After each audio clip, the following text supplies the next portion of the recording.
యేసుక్రీస్తు శిష్యుల పేర్లు చెబుదాము రన్నా 12 మంది శిష్యుల పేర్లు చెబుదాము రన్నా కనానీయుడైన సీమోను పేతురనబడిన సీమోను అల్ఫై కుమారుడు యాకోబు జబదై కుమారుడు యాకోబు తత్తైలబ్బై అనబడిన యూదా మోసకారి ఇస్కరియోతు యూదా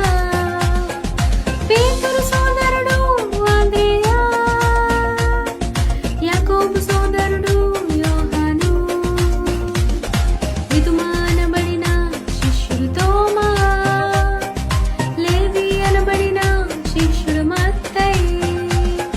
నతనీయేలనే బర్తలోమై బేత్సైదా వాడైన ఫిలిప్పు యేసుక్రీస్తు శిష్యుల పేర్లు చెబుదాము